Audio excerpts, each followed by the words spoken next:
Okay, here we go. We're ready. Good morning, everybody, and welcome. We're going to attempt today to do... I'm a little bit unsure if we're going to land up doing more than one of the Mishnahs today. So we'll see. We'll try, okay? There's two Mishnahs in a row, and on the one hand, there's the opportunity to go through both of them in a day. On the other hand, there might be a lot of information to get through. So let's see how we go. The first thing I'm going to do is pull up the Mishnah on the screen, so at least you can see it. We'll start with that, and then we'll go see how far we get. Just a sec. Where's the Mishnah gone? It was here a second ago. There it is. Okay, so we're starting with Mishnah number 10.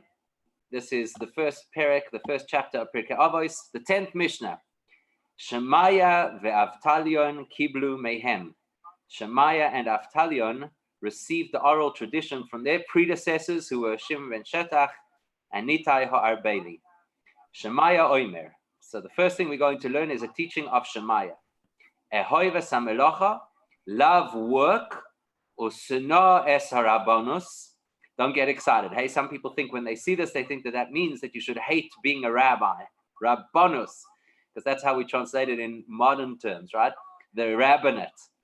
But actually, rabbonus means any kind of position of authority. So basically, it says that you should avoid, or you should even hate. You should hate having a position of authority. It's interesting because these are strong words.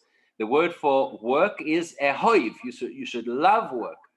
When it comes to positions of authority, positions within leadership, sena, you should hate that. Va'al tizvada la rashus. And do not become close with the ruling authority. And of course, the logic between it is often when a person is looking to have a position of authority, one of the ways that they're going to do it is they're going to try and get very close and friendly with the leadership, with the government, because they believe that that's how they're going to get to have a position.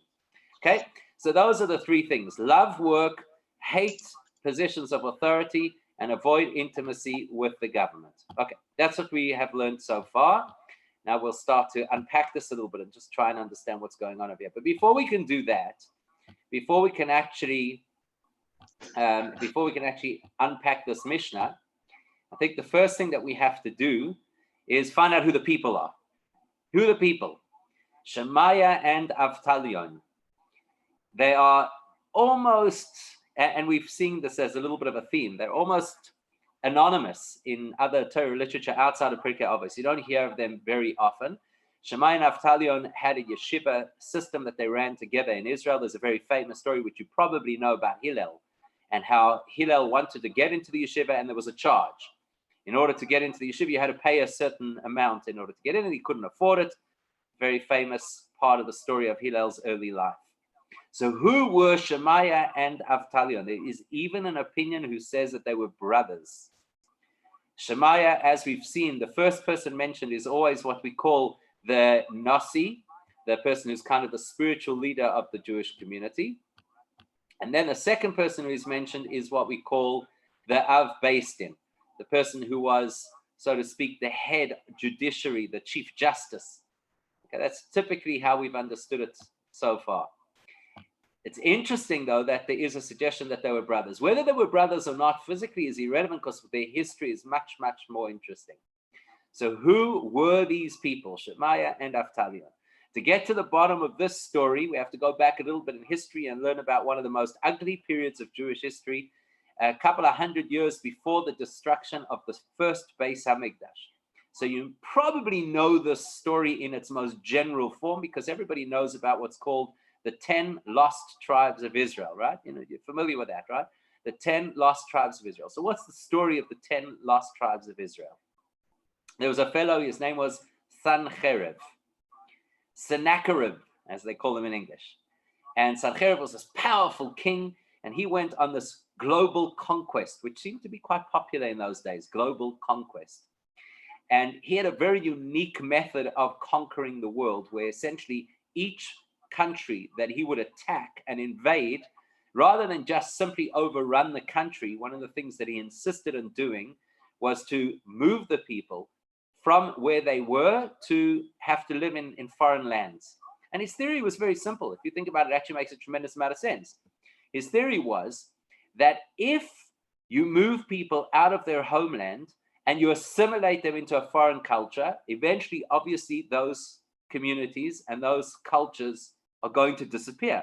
And if the culture disappears, then there's no reason and motivation that they would have to want to try and get back to their homeland. So it was a very effective strategy. And of course, sadly for us, part of that was that he attacked what was called the Northern Kingdom of Israel in those days, which is called the Kingdom, or it was called the Kingdom of Israel. And he attacked that particular part, that region of Israel, and he took the 10 tribes of Israel who lived at that time, and he sent them off into exile. And to be fair, we pretty much don't know who they are until today. There are some people who will tell you that there's little pockets of communities around the world who appear to be Jewish, like the Jews of Kaifeng, or like the Abu Yada, I forget how to pronounce themselves, Abu Yudaya in Africa. There's, of course, when we discovered the Ethiopian Jewish communities, so there was a lot of suggestion that they came from the 10 lost tribes and so on. Either way you look at it, Sancherib was known as a terrible person. In Jewish history, he has a horrible reputation, and for obvious reasons, because he did things that were really horrific to us, as he did to the rest of the world. In fact, just by the way, a little anecdote, in Torah law, there are certain nations who are forbidden to marry into the Jewish community. And after Sancherib came and did this devastation, wrought havoc throughout the whole world, so it became an accepted thing that those nations who previously had been considered nations that were not allowed to marry into the Jewish people, well, today we don't know who they are anymore. And so the whole prohibition has relaxed. The only reason I mention that is because we're about to celebrate the holiday of Shavuos, and Ruth from Shavuos was from one of those nations. She was a Moabite, and the Moabites were not allowed to marry into the Jewish people, so that was considered to be something that was very controversial, that Boaz later marries Ruth. You know, how could you do that? That's somebody who's not allowed to marry in, and it's a whole thing that he had to prove, Moavi veloy Moaviyah, that the Torah says specifically it's only the males of the Moabite nation who are not allowed to marry Jewish people, but the females were not included in that prohibition. Okay, that's an aside. Let's come back to Sancherib. So we're really interested in Sancherib, right? That's the person we're interested in. What happened to Sancherib? So Sancherib, as we know, was one of the most horrific people in our history. He's a villain of the highest order. Okay? So what's that got to do with our Mishnah? So we got a guy called Sancherib, and he's a bad guy, and he did terrible things. Okay, fine. I mean, you know, it's a nice piece of history. What has it to do with our Mishnah? Well, the Gemara tells us that Shemaiah and Avtalion were descendants of Sancherib. Now, there's an interesting thing. You talk about yichus, you know, people often boast about the yichus, you know, where do you come from? My grandfather was the rabbi of the shtetl. My great-grandfather was the shoichet or the chazan, or who knows what. You know, people are always boasting about their yichus. There's an old saying amongst Jews that yichus is like an onion. The best part is underground. In other words, okay, so you got yichus, big deal, but who are you, you know? So very often people get very caught up in their pedigree and where they come from and who their grandparents were and so on and so forth. It's very interesting then to come across people of this caliber, such great sages as Shemaiah and Avtalion, and to discover that they had the opposite of yichus. Who was your Zayda? Oh, my Zayda was Sancherib. You know what I mean? It's not exactly the greatest thing to put onto your shidduch CV. So why does the Gemara point this out to us? Now, we know that in that period of history, the early Talmudic period, the time of the Mishnah, we do know that there were a number of people who had spotty pedigree like this.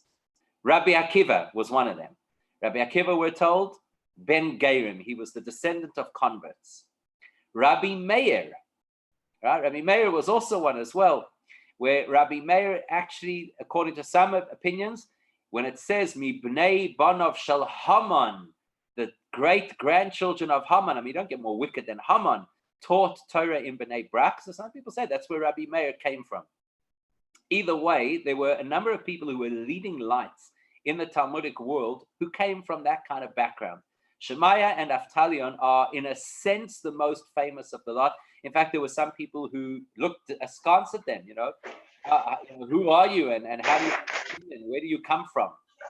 I'm sure you can appreciate that that is something that unfortunately happens today as well in our society. Who are you? Where do you come from?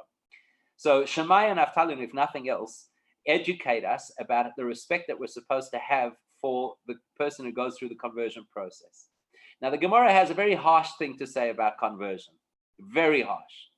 The Gemara says that kosher lahem geirim liyisrael kesapachas, which means sapachas is one of the kinds of impurity of tsaras. Remember, tsaras was that biblical affliction that people used to have. It was like a skin disease that you used to get, and it made a person impure, and then they had to be quarantined. And I know a lot of people feel that right now this is very familiar, kind of feels you have to announce to everybody that I'm impure and don't come near me because you don't want to get contaminated. So it sounds a little bit contemporary at the moment. So sapachas is one of the variations of how tsaras, how this particular skin rash could manifest itself. So the Gemara makes a very harsh statement and says that their converts are difficult for the Jewish people like sapachas. Well, what are you talking about? In our Torah, we know that you have to give the greatest respect to a ger, to somebody who converts. There are 4 prohibitions that a person could transgress if you mistreat a ger. That's worse than if you mistreat your fellow ordinary born Jewish fellow Jew. So what does this mean? Because sapachas, that it's like such a difficult thing. Unfortunately, what we do know is this. We know that not every person who goes through the conversion process necessarily is able to sustain it. And that's where life becomes difficult, you see. Because if a person was not Jewish and they did not fulfill mitzvahs, big deal. No harm. Nobody asked you to fulfill them. But if a person comes and converts and goes through the process and makes that commitment and makes that transition and now has the status of Jewish, and then it turns out afterwards that actually this wasn't for me and I'm not able to sustain it, they were in a far worse off position than they were had they never become Jewish in the first place. So that's why there's always this concern, what happens to a person who goes through the process and maybe had good intentions, but they were unable to sustain it. So the mystics tell us that there are certain personalities who are the exact opposite of that. That means to say, not only was the fact that they come from a pedigree that they were not from Jewish stock originally and they had to convert, not a black mark against them, but in fact, on the contrary, these are people who, in spite of where they come from, they rose to the highest heights and they become the most incredible personalities in our history. Shemaiah and Avtalion are 2 of those. So we need to understand what this is. In order to understand it, we have to learn a principle about souls. It's a very, very fascinating principle. And that's why I don't know how much of the Mishnah we are actually going to cover today, because we first have to understand the personalities before we can understand the Mishnah. So when it comes to the story of souls, we're told that Arizal writes, of course, you probably know that Arizal is the leading expert on souls, soul families, soul journeys, reincarnation, and all that kind of thing. And Arizal wrote an entire book called Shar HaGilgulim, which is basically the story of reincarnation, how souls reincarnate, why they reincarnate, what the process entails, and so on and so forth. It's very fascinating to study. One of the things that he does in Shar HaGilgulim is he gives us insight into certain personalities and the nature of their individual souls. For those people who know, the Arizal had a student called Reb Chaim Vital. Reb Chaim Vital was like his main student. It's basically the person who recorded all of his teachings. And Reb Chaim Vital asked the Arizal, please, could you tell me what's the story of my soul? Where do I come from? Where was I in previous lives, etc.? And eventually, the Arizal eventually told him, but before he got to that point, he made him go through a year's worth of spiritual preparation in order to be able to be at the level where he could be privy to that information. So just in case you ever get excited, I want to know who I was in a previous life, or maybe you meet somebody and they say, I can see into your soul and you must have been so-and-so, don't take it with a pinch of salt. The leading authority in that realm said it takes a year's preparation before you can even begin the conversation.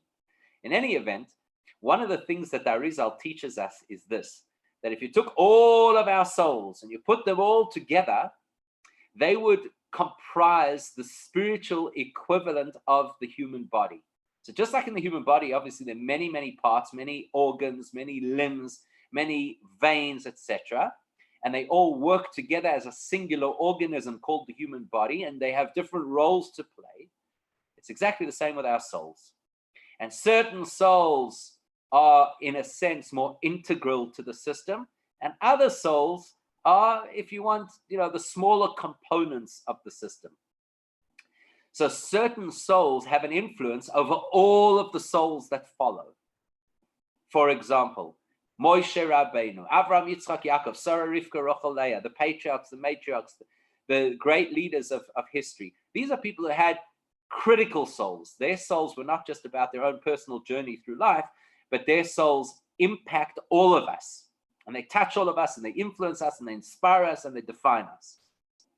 Now, it's no surprise, obviously, to think that people like Avraham, Yitzchak, and Yaakov affected us. Obviously, I mean, they're our patriarchs and matriarchs. That's why we call them parents, fathers and mothers, because just like you will inherit certain things from your parents, so you inherit spiritually certain things from these personalities. It might, however, surprise you to know that there are other personalities whose souls have a very profound impact, and not only on Jewish souls. Avraham, Yitzchak, and Yaakov are our patriarchs. They belong to us as the Jewish people. They influence us as the Jewish people. But there are other souls who influence the whole of humanity. So whose souls would you think influence the whole of humanity? Well, logic says they've got to be people who were early on in the story to have that impact on the whole of humanity. So nobody, I don't think, would be surprised if we said that Adam and Eve, Adam and Chava, that their souls had an impact on all of humanity. It wouldn't be surprising to us.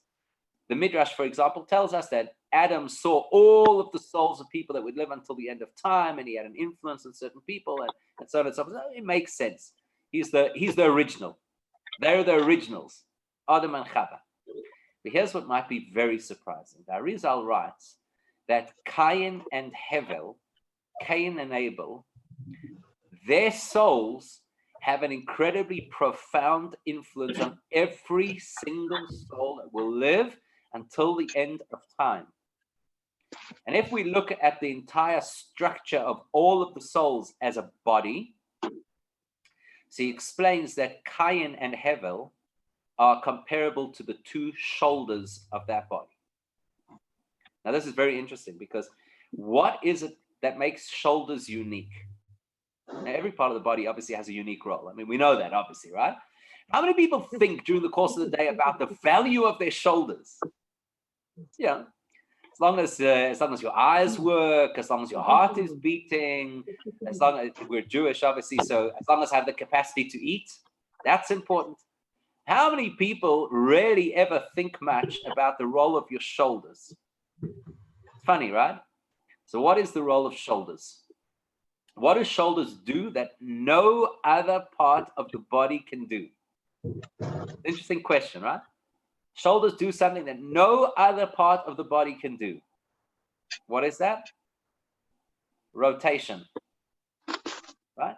That's what's unique about a shoulder, right? Shoulders rotate. Okay, big deal. Sounds very spiritual, right? Don't you think? Sounds very spiritual. We can rotate our shoulders. Shkoyach, thank you. Very nice. What does that mean?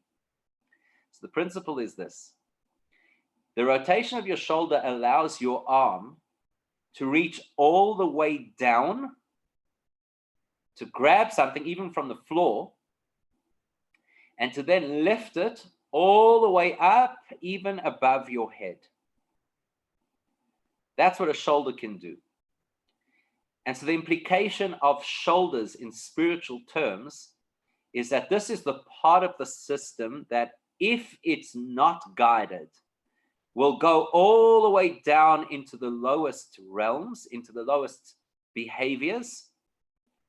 And if it is guided, will lift up all the way to the highest levels that anybody could reach.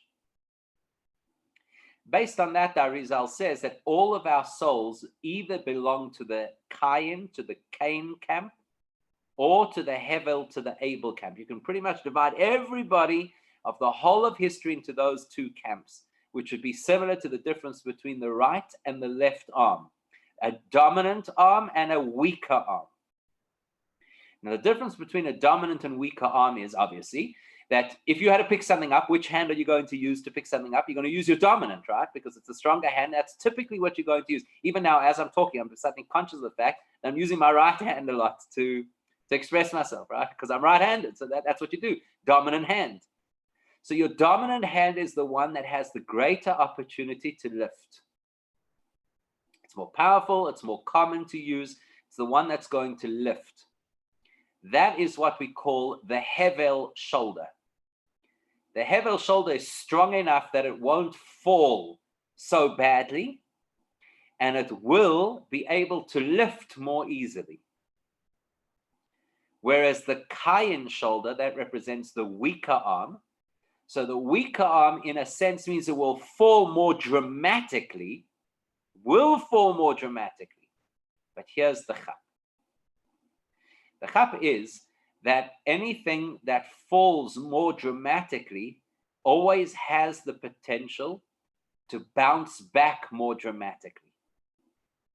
They tell a story that there was once a young man living in the town of Liozna. Liozna was the town of the Alter Rebbe, Rebbe Shneur Zalman, the first Chabad Rebbe. And this kid was a rebel. And unfortunately, anybody who's had a rebellious child, it can be very, very difficult for the parents.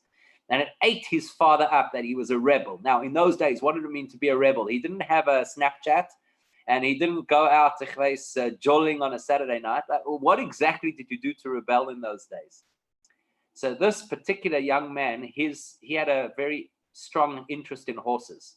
That became his hobby, was horses. So his father was devastated by the fact that his son, was wasting his life away with horses. He should be in the yeshiva learning.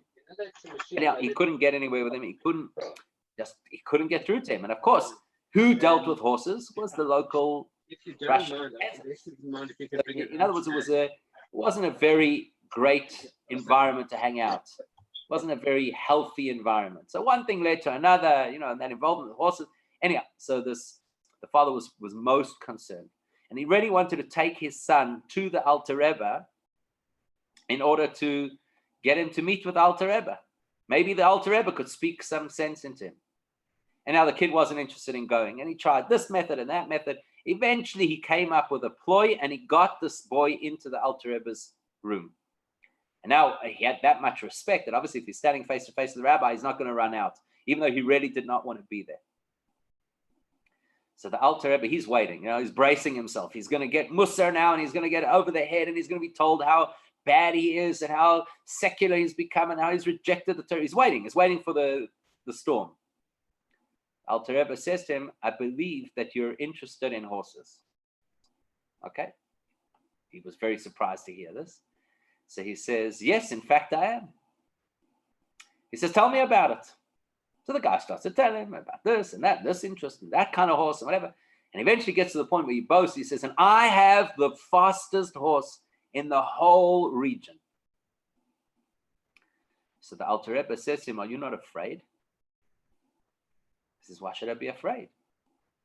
He says, because if you have such a fast horse, what happens if you're galloping down wherever you're going and you take a wrong turn? And because your horse is so fast, by the time you realize that you've taken a wrong turn, you're going to be so lost. Maybe you'll never be able to find your way back. So this young man thought for a minute. He hadn't ever considered that before.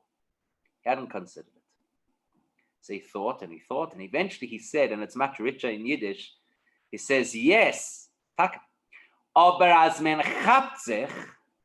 when I realize that I'm lost and I turn around because I have such a fast horse, I'll get back to where I need to be quicker than anybody else. So the Alter Rebbe nodded his head and he said, Az men chapzech. In other words, but you have to realize you're lost. And then he said again, Az men chapzech. But you have to realize that you're lost. And then he said again, Az men chapzech. And at that point, the boy chapzech, he realized that he was lost. and he decided to change his ways. So the stronger horse, you rush off into all kinds of negative places, but if you turn around and you know how to redirect yourself, you rush back with the same kind of power and enthusiasm. That is what Arizal calls the Kayin souls. Kayin souls, they land up in terrible places, very unhealthy places. And the reason they land up in those places is because they've actually got a lot of potential and they can reach very great heights. But if it was easy for them to reach those great heights, then the world would be turned upside down. You'd have these wonderful, powerful, amazing souls just flying and influencing and inspiring, and everybody would be amazing. So Hashem creates a balance in the world, and he takes these very powerful souls and he locks them into places that initially are very impure places. So Shemaiah and Avtalion are very, very powerful souls. They were going to set the stage for what would eventually become the Mishnah. A little bit later on in history, not much later on, when Hillel becomes the leader of the Jewish people in Israel, one of the main reasons that he becomes the leader is because he was the person who could still recall the teachings of Shemaiah and Avtalion. And that becomes the basis of Torah. But where do they come from? They come from Sancherif. They come from a place that is a Kayin place. Look how bad it went. Look how far it went. Look how deeply entrenched in impurity it became. Their greatness was that they could pull themselves out of there and not be defined by their point of origin, not be defined by their circumstances, not be defined by their preceding generations, their ancestors, but they could generate within themselves this incredible power and drive to Kedusha, to holiness. Incidentally, that is one of the greatest achievements of the Torah. The goal of Torah is not only to influence the parts of the world that are pure already, or that are predisposed, or that are naturally inclined. The purpose of Torah is dafka, to touch the parts of the world that are by nature as far as you could possibly imagine from holiness. It's quite interesting. Everything is hashgacha pratis, nothing is by chance, it's divine providence. So we should be studying this Mishnah, dafka, in the week that we're about to celebrate the holiday of Shavuos. Because there are two things about the holiday of Shavuos that speak exactly to this point. Number one, the fact that the Torah was given to us in a desert. Now, of course, most people tell you the Torah was given to us in a desert because it says very clearly in the Gemara that a desert has no owner. So nobody could claim that they are the sole owners of Torah. Torah is available to everybody and without exception. But there's another reason as well. The definition of a desert, according to Torah, there's a pasuk that says that a desert is makom asher lo yeshev adam sham. It's a place where no man can live. What we would call today no man's land. What does it mean no man can live? Of course you can live in a desert. There's nomadic tribes who live in deserts. Can be done. What does it mean? It's not a place of habitat. Yes, you'll get your exception to the rule. Some groups of people who can live in the desert. By and large, it's not where people live. People have to live in an environment that has water, an environment that you can plant. That's where people belong. Now, Adam, the word Adam, yes, of course it means man.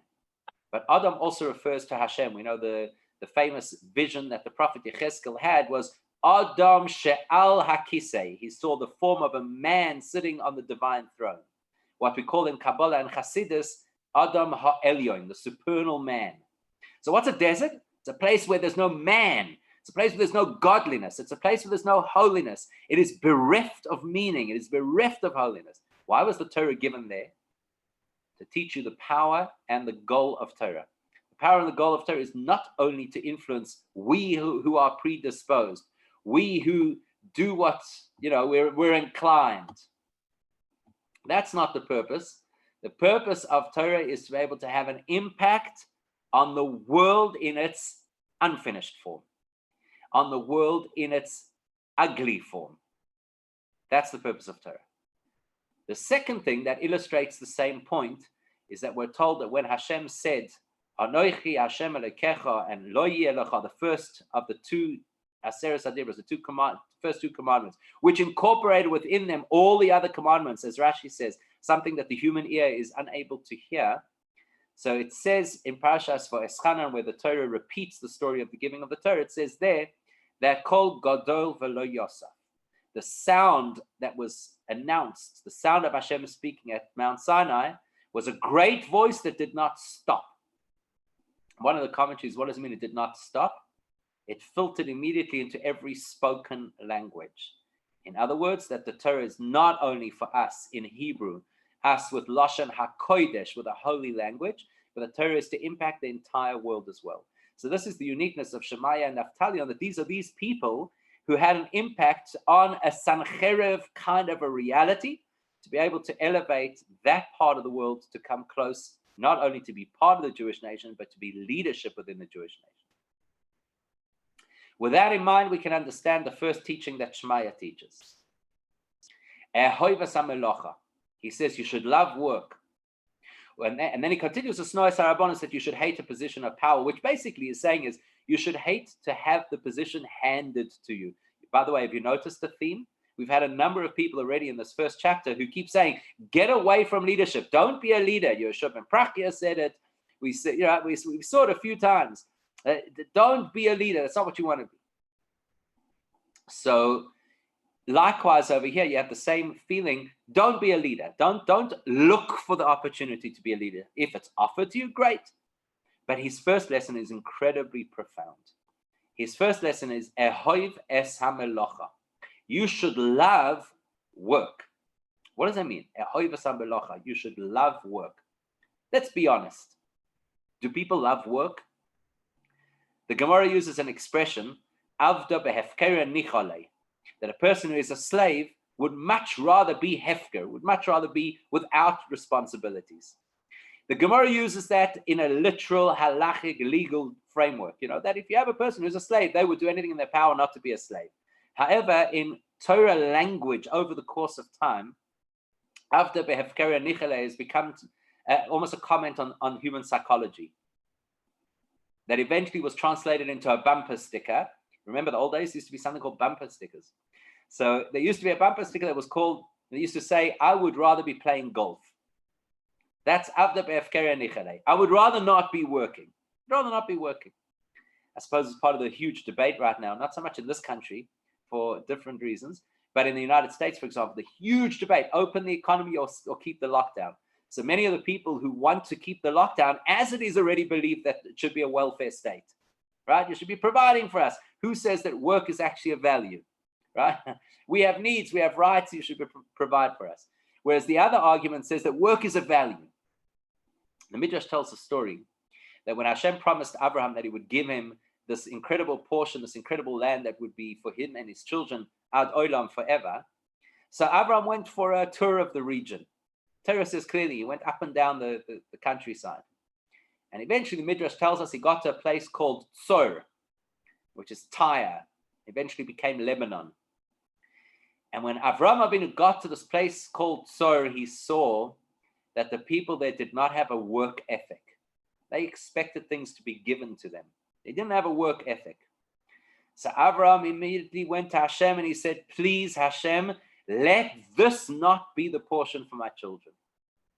A place that doesn't have a work ethic, not for us. So here comes Shemaiah and he says, you should love work. There's even a pasuk. Adam le'amol yulad. Man was born to work. What does that mean? Was Hashem some kind of a sadistic deity who says, you guys are going to work, but you will only eat by the sweat of your brow and all this? Like, what is this? Nothing for nothing. So we have a principle, and it talks to the heart of what Judaism is all about. We have a principle which says, obviously, Hashem could do anything. Anything at all. They tell a story, I can't remember offhand who it was. One of the Tanoim, I don't remember offhand who it was, Rabbi Yossi, but one of the Rabbi Yossis, I don't remember. Anyhow, he was very, very, very poor. And Rabbi Shimon ben Gamliel wanted him to be able to participate in some gathering of rabbis, whatever. He was poor. His clothes were threadbare.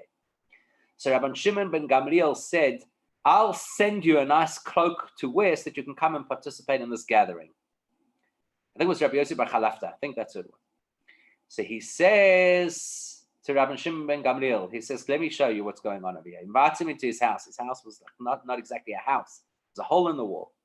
And he had a little, almost like a mattress kind of thing that he used to sit on. And he pulls up the mattress, and underneath, as he pulls up the mattress, in front of Rabban Shimon ben Gamliel's eyes, a whole lot of gold coins appeared. And he says to him, if I needed, if I wanted, I could have money like this. Hashem would give it to me. But I don't see the value in that. What's the value in something which is given to you that you haven't worked for to achieve? Okay? Interesting concept. That is very much a Jewish concept. Hashem could do anything. What does it mean he could do anything? Hashem could have created a world without a Yetzer Hara. Ever thought about this? It's possible. He could have created a world without a Yetzer Hara, without temptation. You know how different life would be without temptation? He could have created a world where Gan Eden, the original Gan Eden, would be where we live until today. A wonderful place, revelation of godliness, a holy environment. Hashem speaks to you directly. And should there be anything which is untoward, you can tell straight away that it's a snake, so you don't go anywhere near it. It would have been fantastic, don't you think?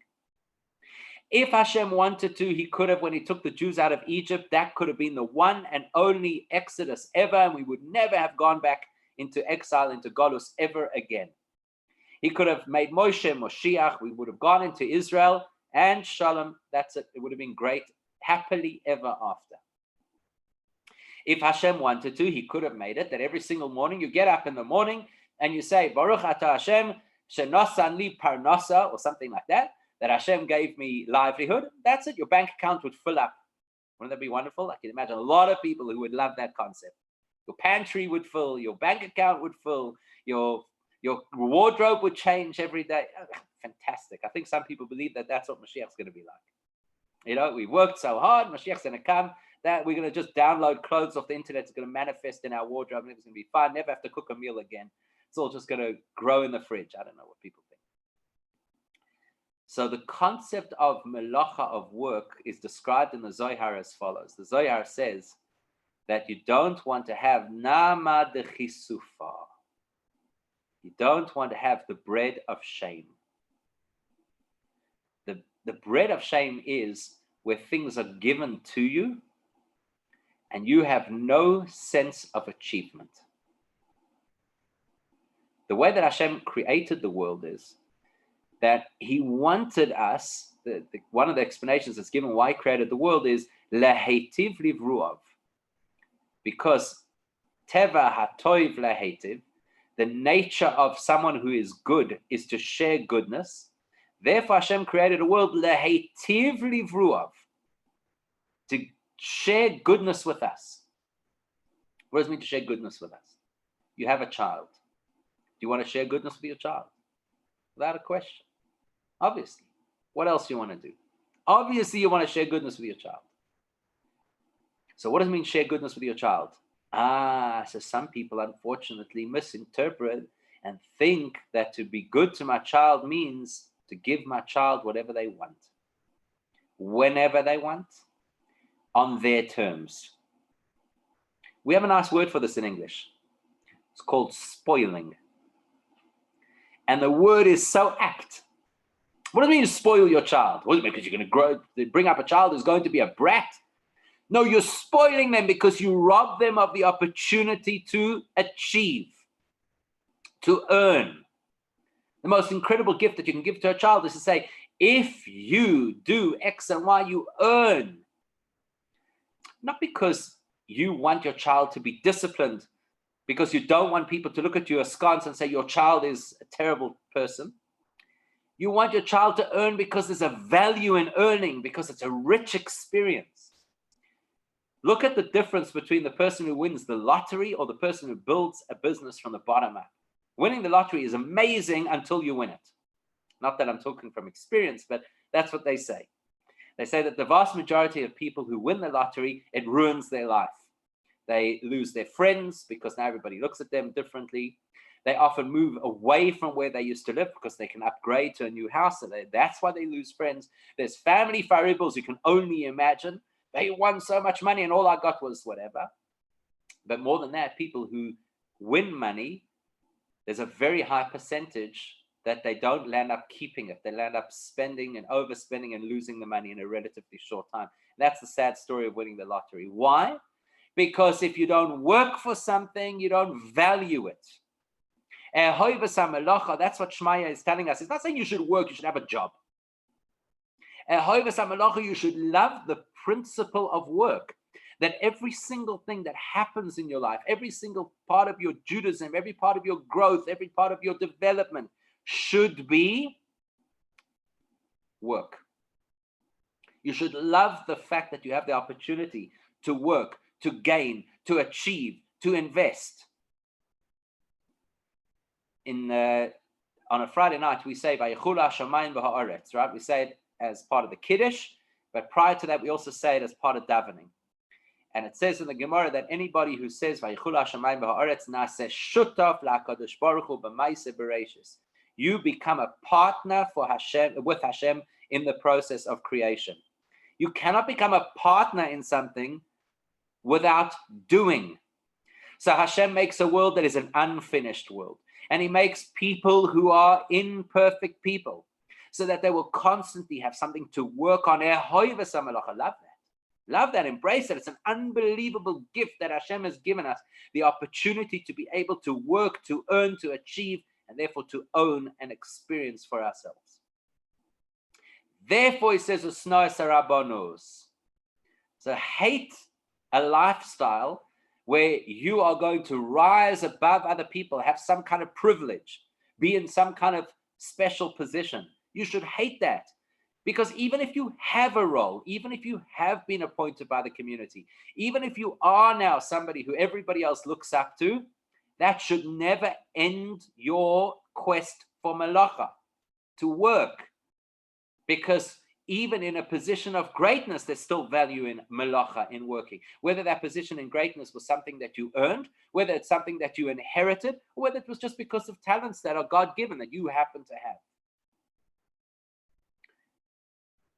Therefore, he concludes, Va'al tisvada larashos. Now, there are many, many ways that he could have said the same thing. His message is, don't get too close to the government or to the leadership because maybe you think they're going to do things for you. No. Work for yourself. Don't rely on who your friends are in high places. You do the work yourself. But there are other ways that he could have said government. He specifically chose the word rashus. Why? Rashus is permission. One of the translations, the word rashus is permission. Al tizvada l'rashus. Don't get close to the voice in your head that gives you permission. Gives you permission to take it easy. Gives you permission to take shortcuts. Gives you permission to do things that you know you shouldn't be doing. Why? Because it's too difficult to resist. Don't listen to that voice. AKA the Yetzer Hara. The only reason you can achieve is because you have a Yetzer Hara.